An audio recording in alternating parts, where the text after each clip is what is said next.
les podcasts de la technologie coiffure, la décoloration et le gommage.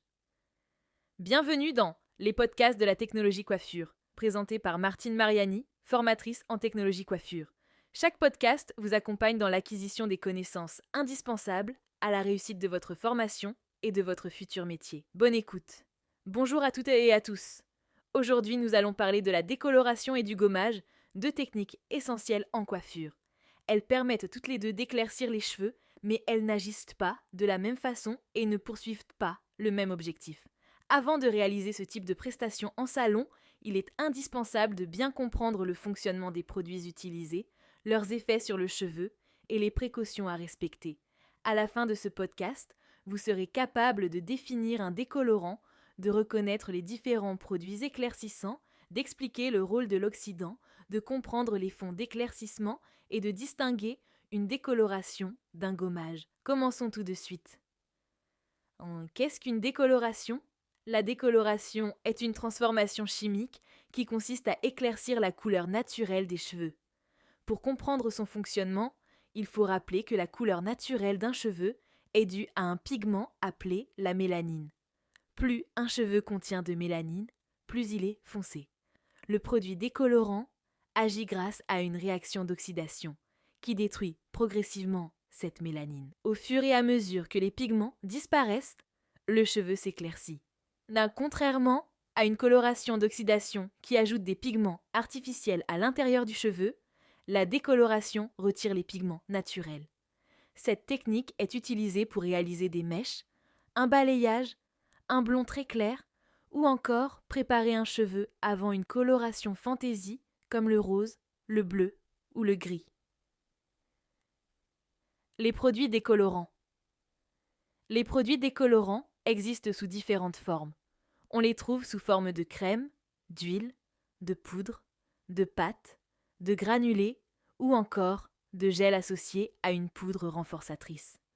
Chaque présentation possède des caractéristiques particulières, mais leur objectif reste identique: éclaircir les pigments naturels du cheveu. La décoloration peut être réalisée sur une partie de la chevelure, par exemple pour des mèches ou un balayage, ou sur l'ensemble de la tête lorsque l'on souhaite obtenir un blond uniforme. En revanche, ces produits ne doivent pas être utilisés sur des cheveux très sensibilisés, notamment après une permanente, un défrisage ou un lissage chimique, car le risque de casse est alors très important.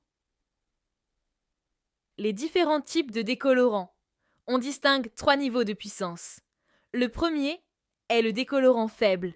Il est composé d'une huile décolorante mélangée à un oxydant. Il permet un éclaircissement compris entre un demi-ton et 3 tons.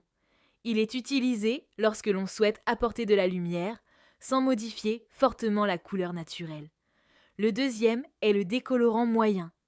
Il est constitué d'une huile ammoniacale à laquelle on ajoute un ou plusieurs sachets renforçateurs contenant de la poudre décolorante, puis un oxydant. Son pouvoir éclaircissant est plus important puisqu'il permet de gagner de 4 à 6 tons. Enfin, il existe le décolorant fort. Il est composé d'une poudre décolorante mélangée à un oxydant. C'est le produit le plus puissant puisqu'il peut éclaircir jusqu'à 9 tons selon les marques. Il est utilisé pour obtenir des blonds très clairs ou préparer certaines colorations techniques.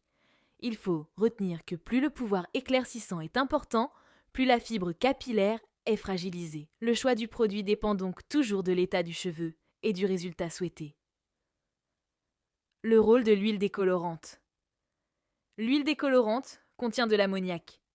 Elle agit plus progressivement que la poudre décolorante. Elle est particulièrement adaptée lorsque l'on recherche un éclaircissement modéré tout en respectant davantage la fibre capillaire. Pour renforcer son action, le coiffeur peut ajouter des sachets renforçateurs. Ces sachets contiennent de la poudre décolorante qui augmente le pouvoir éclaircissant du mélange. Le rôle de l'oxydant. Le décolorant ne peut fonctionner sans oxydant. L'oxydant est constitué principalement de peroxyde d'hydrogène, appelé aussi eau oxygénée. Son rôle est de libérer de l'oxygène afin de permettre l'oxydation de la mélanine. Il existe plusieurs concentrations. Les principales sont 10 volumes, soit 3%, 20 volumes, soit 6%, 30 volumes, soit 9%, 40 volumes, soit 12%. Plus le nombre de volumes est élevé, plus le pouvoir éclaircissant est important. Cependant, une concentration élevée augmente aussi le risque d'altération du cheveu. Le choix de l'oxydant est donc réalisé après un diagnostic précis. Il est également très important de respecter le dosage indiqué par le fabricant afin de garantir une réaction chimique correcte. Les fonds d'éclaircissement. Lorsque le cheveu s'éclaircit, les pigments ne disparaissent pas d'un seul coup. Ils évoluent progressivement en laissant apparaître différentes couleurs. Ces couleurs sont appelées les fonds d'éclaircissement. Le niveau 1 correspond à un rouge très foncé. Le niveau 2 est un rouge très foncé. Le niveau 3 est un rouge foncé. Le niveau 4 est rouge. Le niveau 5 est rouge orangé. Le niveau 6 devient orangé. Le niveau 7 est orangé jaune. Le niveau 8 est jaune. Le niveau 9 est jaune clair. Le niveau 10 est jaune très clair. La connaissance des fonds d'éclaircissement est essentielle. En effet, ils permettent ensuite de choisir la bonne patine ou la bonne coloration afin de neutraliser les reflets indésirables. Par exemple, un reflet jaune sera neutralisé avec du violet, un reflet orangé avec du bleu et un reflet rouge avec du vert. Cette notion fait directement appel aux règles de la colorimétrie. L'application d'une décoloration. Lors d'une décoloration complète, l'application suit un ordre précis. Le produit est d'abord appliqué sur les demi-longueurs en laissant environ 2 cm de racines. Ensuite, il est appliqué sur les pointes. Enfin, les racines sont réalisées en dernier. Pourquoi ? Parce que la chaleur dégagée naturellement par le cuir chevelu accélère la réaction chimique. Si les racines étaient réalisées en premier, elles s'éclairciraient beaucoup plus rapidement que les longueurs. Pendant le temps de pause, le professionnel contrôle régulièrement l'évolution de l'éclaircissement afin d'obtenir un résultat homogène. Une fois le résultat obtenu, les cheveux sont soigneusement rincés, puis lavés avec un shampoing adapté. Un soin restructurant est ensuite appliqué afin d'hydrater la fibre capillaire et de refermer les écailles. Quelle différence entre une décoloration et un gommage ? C'est une question très fréquente.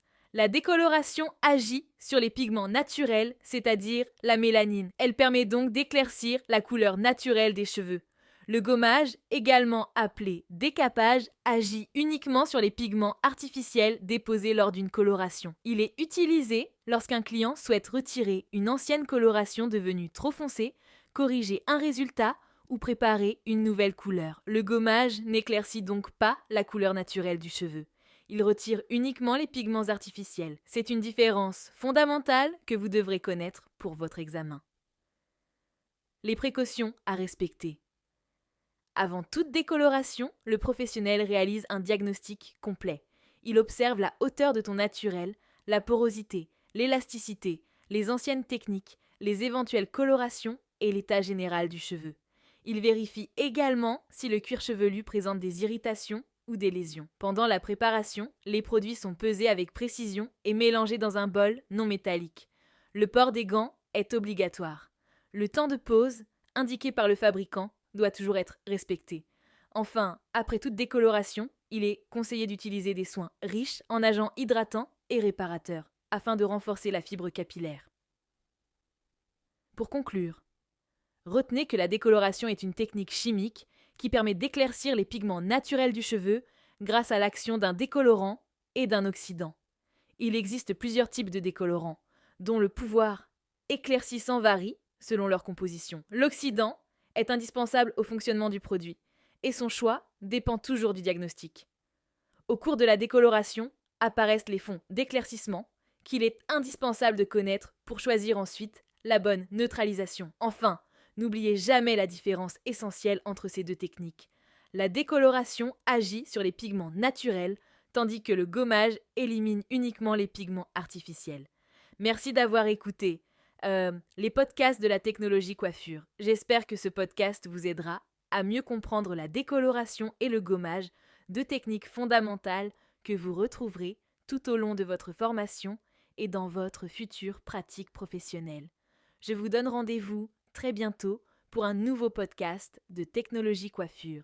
À bientôt et bon courage dans vos révisions.